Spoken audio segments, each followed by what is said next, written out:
It's 6 days to the Joy News National Dialogue on defending media freedom ahead of the December polls. Good afternoon and welcome to the Midday News.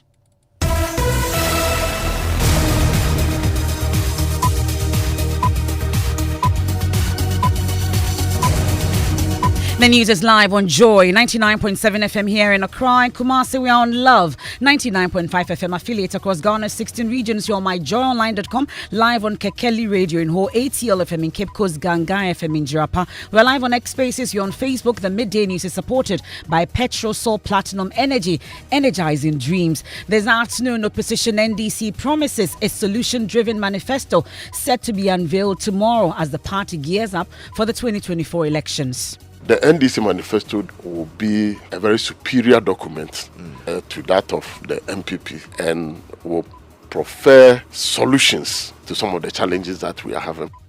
I'll take you live to Winneba in the Central Region. Also, 8 months after losing the chairmanship race, Samuel Ofosu-Ampofo says events leading to his defeat still haunt him. How on earth could anybody think that I'll be in bed with MPP? But all of a sudden, my Achim lineage was brought into question. That now I'm an Achim, part of the Achim mafia. I am, in bed with the MPP.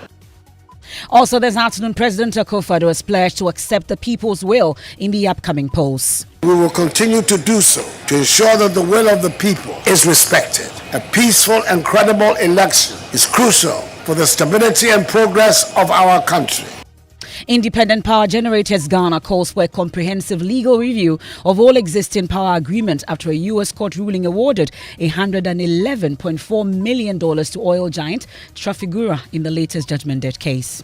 So at no point in time should any government or party unilaterally get up to court to show that I want to terminate or I want to do an amendment to the contract that we have. We have details of that. Also, Ghana Revenue Authority says it stopped Rambo-style tax collection as it moved towards a more collaborative approach. It is not only with you that we are going to do this. We have done with other stakeholders. We believe that is the way to go and not using the Rambo style as you guys put it. It is now a bit of what? Collaboration and education. And there's sports. The sports ministry is yet again under massive scrutiny for allegedly spending $4.5 million on accreditation tax during the African Games. That and more in this afternoon's edition of the Midday News. I am Emefa, Apawu, and this is your home of independent, fearless, and credible journalism. Please do stay on for details.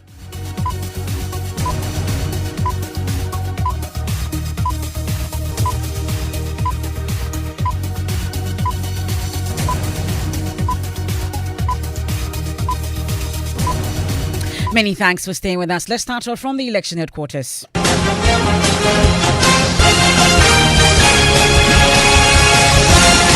And this is your election headquarters made possible by Petrosol Platinum Energy, energizing dreams. SIMA, the Chartered Institute of Management Accountants, SIMA, AICP and SIMA together as the Association of International Certified Professional Accountants, the German Ozone Medical Center, Alternative Therapy, Dental Wellness and Beauty, Chopbox Technologies, a convenient service, as well as Youth Bridge Foundation, bridging gaps for positive youth development. And this afternoon, opposition National Democratic Congress, NDC, is promising a solution-based manifesto as the party prepares to unveil the blueprint tomorrow in the central regional town of Winneba.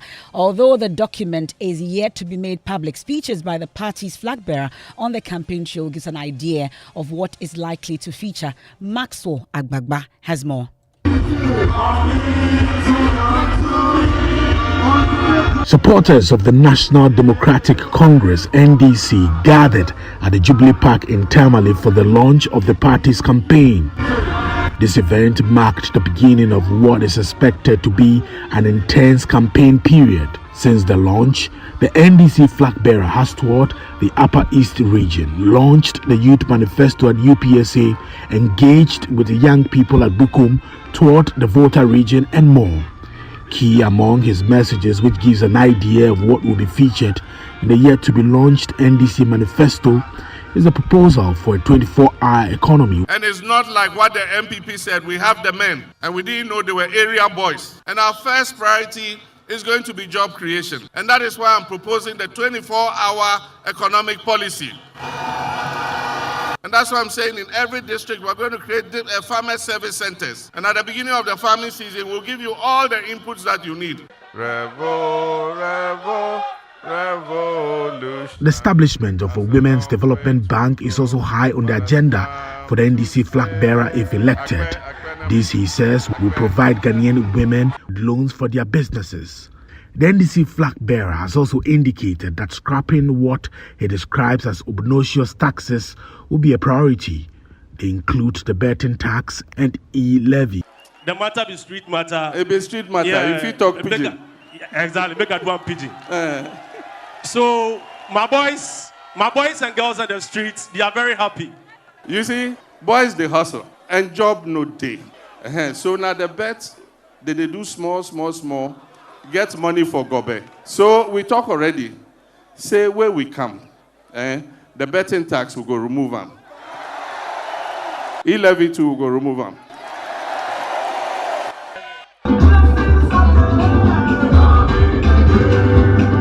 John Mahama says he is committed to ensuring that first-year students at Ghana's universities do not pay academic facility user fees. Despite skepticism from some sections of the public, he says it is possible by cutting government waste. The NDC flag bearer says he will form a government of less than 60 ministers and deputy ministers of state. He says the future NDC government will improve the free senior high school policy and extend it to students in private schools. He also promises to fight corruption and hold corrupt officials in the Akufo-Addo-led government accountable.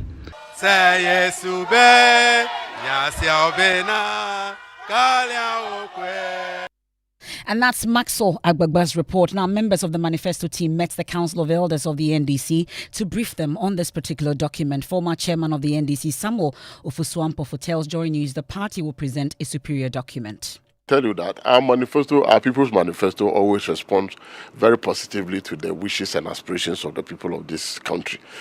And yesterday, the Council of Elders of the party were briefed by the manifesto committee, the highlights of the manifesto and some of the flagship policies and others were brought. But assure you that the NDC manifesto that will be unveiled on Saturday will be a very superior document to that of the MPP and will prefer solutions, right? Very, very practical solutions to some of the challenges that we are having. Mind you, we have His Excellency John Dramani Mahama, who has been a former president of the Republic of Ghana.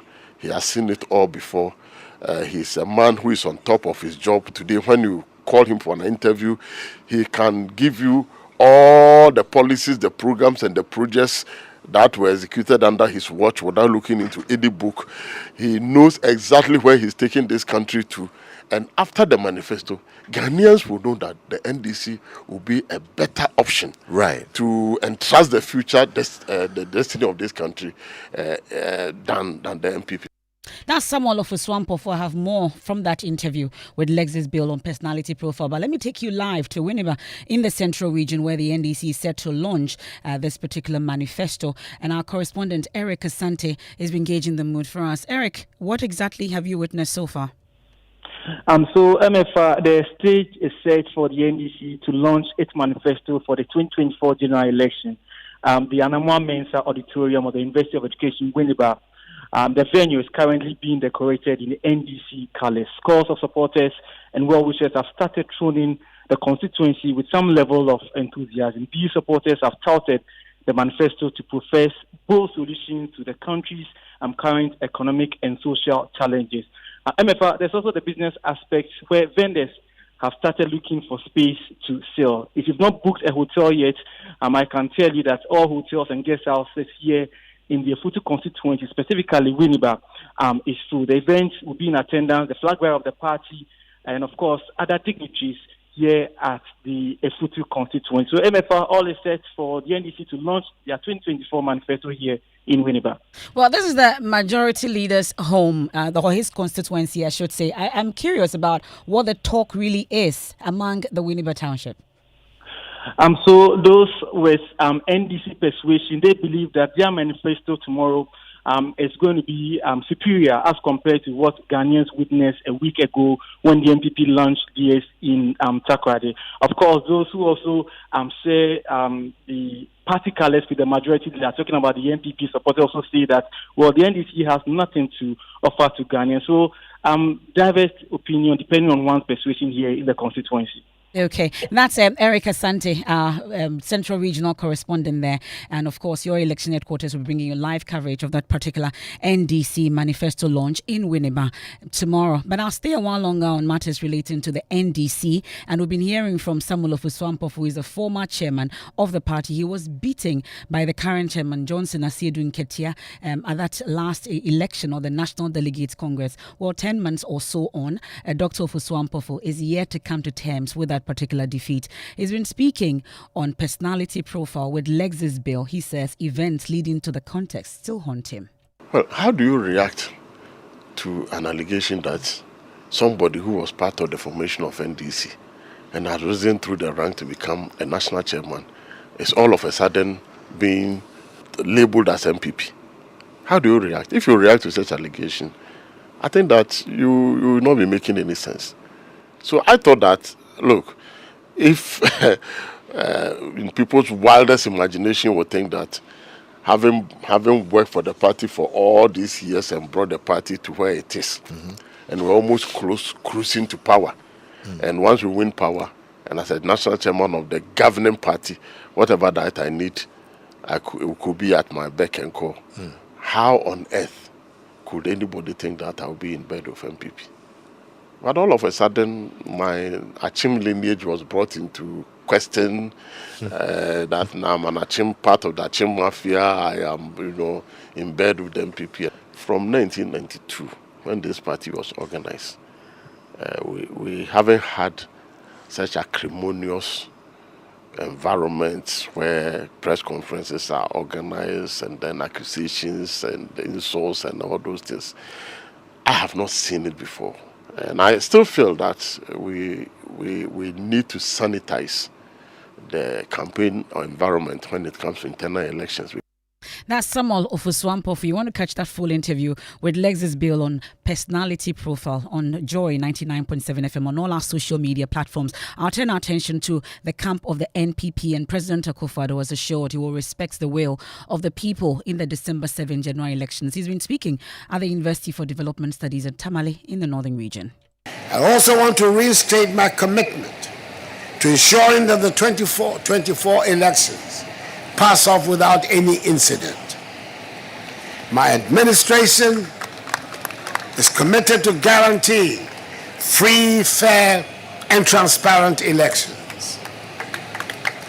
We've worked tirelessly to strengthen our democratic institutions and processes, and we will continue to do so to ensure that the will of the people is respected. A peaceful and credible election is crucial for the stability and progress of our country, and we are dedicated to upholding the highest standards of electoral integrity. I'd also like to take this opportunity to thank the Ghanaian people for the faith they have reposed in me and in my government these past 7.5 years. Your support has been the driving force behind my government's efforts to transform Ghana. President Akufo-Addo then wrapping up from the election headquarters. The flag bearer and leader of the NPP, Dr. Mahmoud Bawumia, is also set to engage the media on Sunday here in Accra. And that's it for the election headquarters at this point, made possible by Petrol Sol Platinum Energies, energizing dreams. We have SIMA, we also have the German Ozone Medical Center, Chopbox Technologies, and Youth Bridge Foundation. Now on to some other stories here on the Midday News. Independent power generators in Ghana are demanding a thorough legal review of all existing power generation agreements signed by the government of Ghana following the latest default on judgment debt ruling by a court in the United States of America, awarding a total sum of $111.4 million to oil giant Trafigura Ghana Power Generation Company. Already, Ghana's High Commissioner to the United Kingdom, Apawu Swankoma, confirmed to Joy News that one of the country's prime commercial properties with the Regina House in London has been taken over by the oil firm owing to government's failure to settle the debt. This is that charging order gives the management of the property to GFTDC's solicitors or property appointees until the debt is paid. They cannot even sell the property. They haven't even applied to sell the property to defray the judgment debt. It's the Minister of Finance who holds the purse strings of the government of Ghana. Now, in a more detailed breakdown of the implications of this default on judgment ruling, Imani Vice President Bright Simmons says more of Ghana's assets could be targeted as a result of the terms of Ghana's agreement. One, the power plant was not excessively expensive. On a per unit basis, the capacity charge or the capital recovery charge of 3.7 cents per kilowatt hour was very similar and in many cases lower than what we're charging or we're paying as capacity charge to other plants. And you can see on the screen a number of power plants that for all of these we're paying more than this plant was going to charge us. Secondly, the notion that we have excess power has itself been contested. But here is where it gets important, and this is why we have a judgment debt. The analysis on which the decisions were made were shoddy and flawed. The Energy Commission Executive Secretary, for instance, suggested that terminating the plant would cost the country about $80 million. But he hadn't done his due diligence. He hadn't actually looked at the full range of costs that were being incurred. Secondly, the Attorney General's decision, the advice that he had given to the government was extremely flawed. He had suggested, for instance, that the licensing was not done, and because the licensing was not done, the company did not even have the power to enter into a contract in the first place, that the plant was a second-hand plant, that because of all these reasons, if the government terminated, it is rather Trafigura that will pay Ghana an early termination charge. Yeah. Well, the minority in Parliament has signalled its intention to get the Ministries of Energy and Finance summoned to the House to address pressing questions about the mounting judgment debt involving the country and Trafigura. We have done everything possible. What is happening is that this government is broke. They don't even have money to buy fuel for the thermal plant. We met them as a committee and asked, why are you not paying the money? The ministry told us the Minister of Finance was negotiating with GPGC and Trafigura. So even the facts before the Mines and Energy Committee is proving to be deceptive. Fortunately, we are resuming on the 3rd. We would follow the necessary processes to ensure that the right thing is done. Well, that's John Jinapo there. We've also been hearing from the Independent Power Generators Ghana. They say they will adopt a more strategic and disciplined approach to its contractual engagements. We can hear from Plim, Apetogboy's Chief Executive of the Independent Power Generators Ghana. We should, as a country, maintain the sanctity of contracts that we have, particularly the power purchase agreements. These are international contracts or projects funded outside the shores of Ghana, with complex interests or many interests attached to this kind of agreements. Before I sign any power purchase agreement, mind you, I have committed myself to a lender, I have committed myself to a sponsor, I have committed myself to a shareholder, I have committed myself to a supplier. So all these interests come into play before I step forward to sign any agreement. So government must follow the amendment clauses.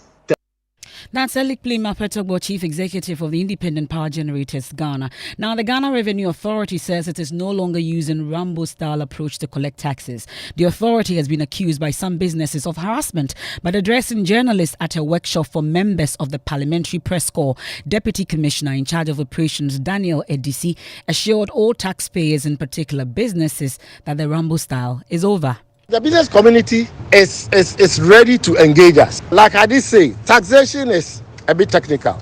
So you need to explain and explain and explain. And that is what we are trying to do. Now, GRA is customer-centric. Customer-centric. And please, carry this message across and then let's together. Because without taxes, we can't grow our nation. We can't do anything. We go out there to collect loans and other things. It is somebody's citizens that have paid the taxes. We also must be endeavored to pay. GRA is ready to educate, to use channels like this to be able to reach out there for us to the importance of what the taxation that we need to pay. Partners in development and not any other person to harass anybody. And my colleague Kwekwa Sante, a member of the Parliamentary Press Corps, has been observing this particular deliberation, joins us on the line. Kweku, the GRA has also been explaining that for the first time in 6 years, it's achieved its half-year target. Well, yes, and at the end of July, GRA did announce that for the first time in 6 years, like you said, they had achieved their half-year targets. GRA over the last few years also have been achieving their end-of-year target, but it's almost at the end of the year that they realize all these. According to Mr. NDC, they've made significant inroads. They first achieved their half-year target, and they are on course to achieve their annual target by the end of this year. The best for the past 6 years. It has not been easy in an election year to be able to meet that target. And it's all because of some of these collaborations. It is not only with you that we are going to do this. We have done with other stakeholders. We believe that is the way to go, and not using the Rambo style as you guys put it. And it's not a bit of what? Collaboration and education. Going forward, that's the strategy that we are using, and it is gaining already some advantages for us. We are sure we'll be able to meet the target come the end of the year. Well, that's the situation with the Ghana Revenue Authority. I'll take you to Parliament now, and the pictures we are seeing from the chamber as we speak is that of some renovation works ongoing. All the seats as we speak in the chamber have been removed, and we're told that the Speaker is expected to inspect ongoing renovation work in the chamber. And now you can get pictures of this, live pictures, on our social media pages and also on myjoyonline.com. And we'll get to my colleague James Aveji shortly to give us updates as to why this renovation works has become necessary in the House as the Speaker gets ready to inspect those works. We'll take a quick break here on the Midday News, made possible by Petrosol Platinum Energy, energizing dreams. We're live on Joy 99.7 FM here in Accra, in Kumasi on Love 99.5 FM, also on myjoyonline.com. And we've been hearing details from the opposition NDC as they promise a solution-driven manifesto which will be unveiled tomorrow in Winneba. And then we'll return from the break, and Kolebu Teaching Hospital explores new treatment for kidney patients to ease strain on limited resources. Because the freight is heavy, what can you ship, and the cost of shipping, so the price will be very unreasonable. And thankfully, Atlantic Life Sciences came on board and have started producing the fluid.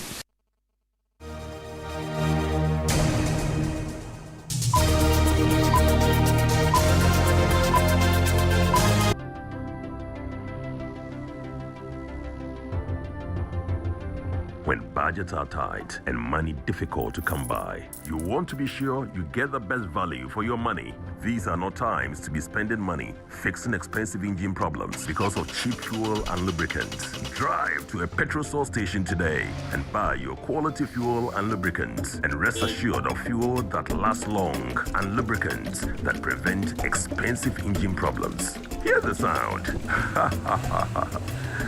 Petrosol, clean fuel in full quantity.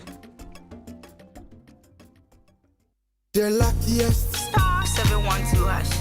Luck is everywhere for everyone, yeah. The luckiest. Star 712 hash. Luck is everywhere for everyone, yeah. Doctors, nurses, barbers, drivers, bouncers, friends, teachers, bankers.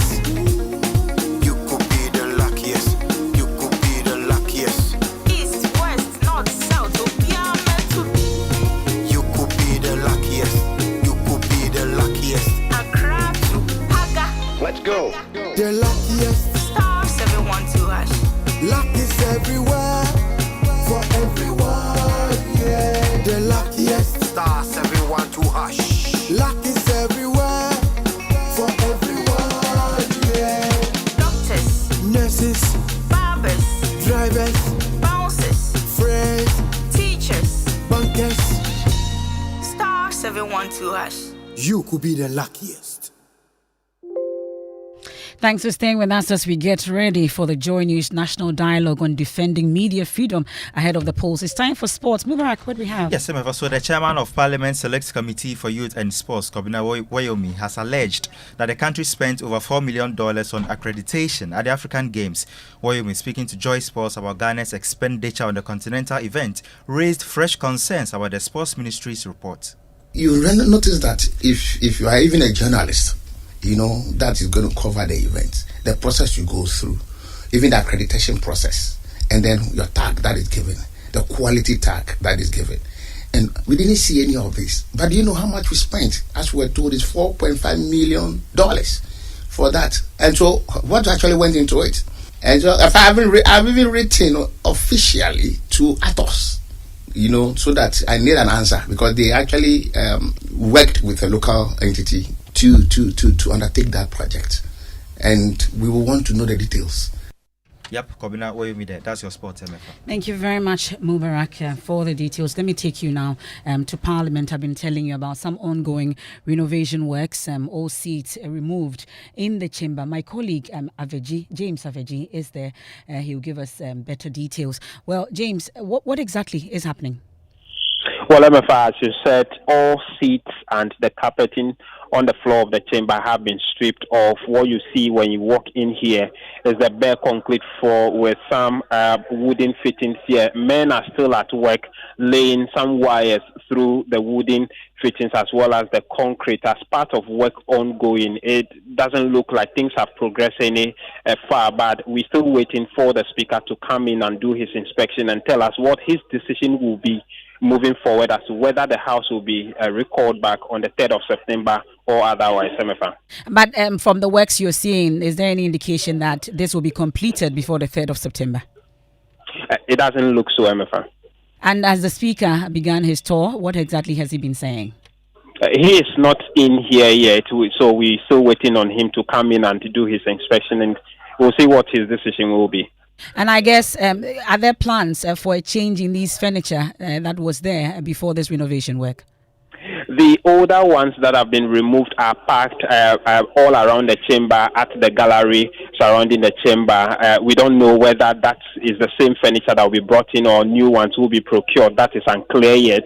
That will be decided as to when work is done. What we also do not know is whether if the house will be recalled, the speaker would have to decide at an alternative venue. We knew that some time back they met in the tent put at the premises of Parliament. And so all of that decision will be taken by close of day to the Emefa. Okay, that's James Aveji. They're monitoring the situation in Parliament for us. Let me take you to the Kolebu Teaching Hospital, and it's intensifying efforts to introduce new treatments for kidney patients. Among its top consideration is a peritoneal dialysis, an alternative famous in the US and other advanced countries, which will provide patients with a more accessible and efficient option of ridding their bodies of toxins.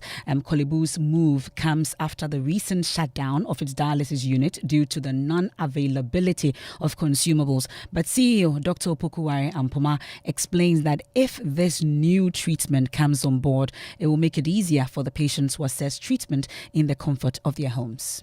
Also, patients are taught how to do this. So when they're given a supply of fluids, what they do is that before they go out, they just, instead they get the fluid in there, wait maybe an hour or so, 30 minutes or an hour, and then they drain the fluid out, and then they clear their system of the waste products, and then they can go about their normal duties. Okay, so but the reason why we're not able to provide this service was that we didn't have access to those that type of fluid in Ghana, and because the fluid is heavy, how much, what can you ship, and the cost of shipping, so the price will be very unreasonable. So we're looking at the option of getting a local manufacturer, and thankfully Atlantic Life Sciences came on board and have started producing the fluid.